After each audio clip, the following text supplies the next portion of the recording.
We have a comment from Gav Elias again.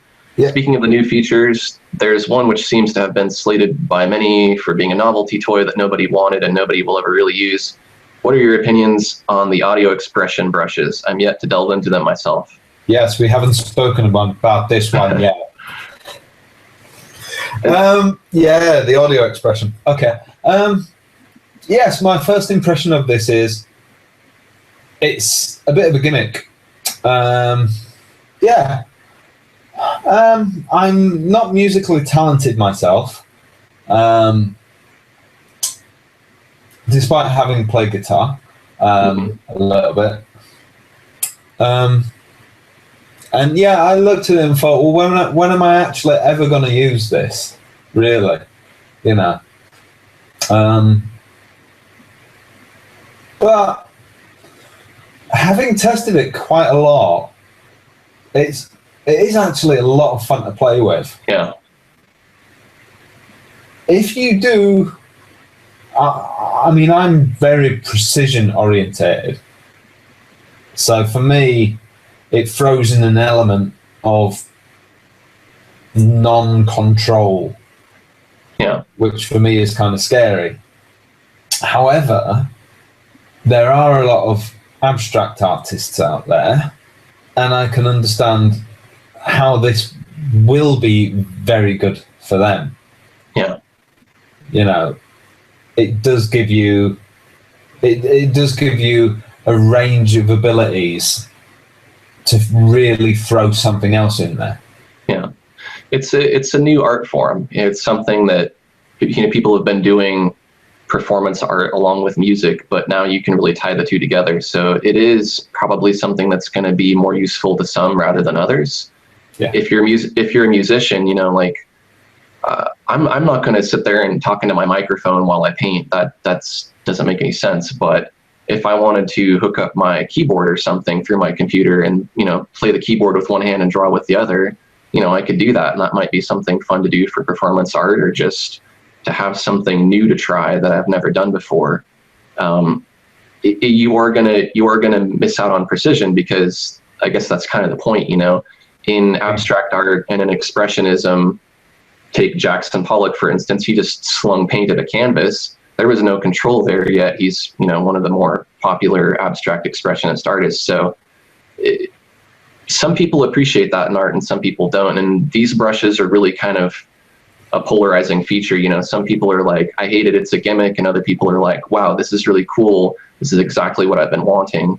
I'm more on the side of liking it. I don't think I'm going to use it all the time, but, you know, I have this series of videos that I've been making where I've kind of combined animations with music. I think that would be fun to show people what it can actually do and have music playing that's actually influencing the painting. And I've done some videos. The problem is that they're all with music that I was listening to by artists that's copyrighted, so I can't upload any of those. But I will make people. You never know.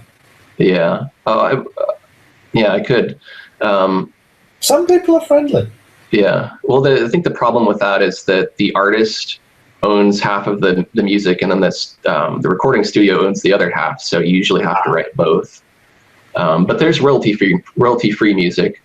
But even outside of the context of making performance art and what you can and can't sell, just to sit down with these and turn on some classical music or some R&B or some folk music and just let that play out and paint, it's fun. You know, it's something you haven't tried. So whether or not you like it, I guess that's kind of up to you, but it's there and it's fun. Well, this is it. I came at it from the angle of, you know, my art's based on precision. This is just a gimmick, pointless to me, blah, blah, blah, blah, blah.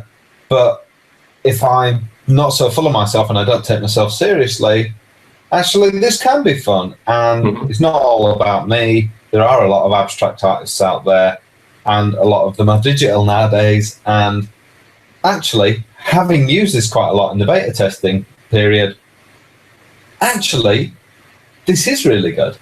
And there are a lot of settings in this. I mean, if you screen share for a moment and show just how deep the settings in this go, it's not just a set of brushes. I mean, there are quite a few of these brushes, but you can turn any brush into an audio brush. Yeah, And they work really, really well. A lot of the brushes, any brush that has a feature setting that you can change into direction or pressure, sensitivity, anything like that, you can also turn into an audio brush like that. There you go, with a tooltip. You can turn that into an audio expression brush. So it's not just a little gimmick. This is something that Corel have actually put a lot of thought into. And these work so well, actually.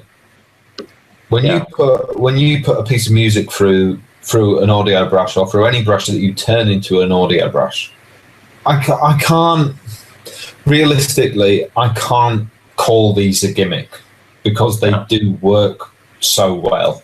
Even if I can't find a reason to use them, I couldn't call them a gimmick. Yeah.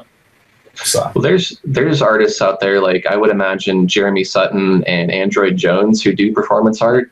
I mean, their fan base and their audience is going to eat this stuff up. So, you know, like you said, whether or not it works for you, it's something that's for other people. You know, not everything that's going to be added to Painter is going to be for you specifically. I can definitely see Android Jones coming up with some really, really nice stuff with this. Yeah. Yeah. Jeremy too. Yeah.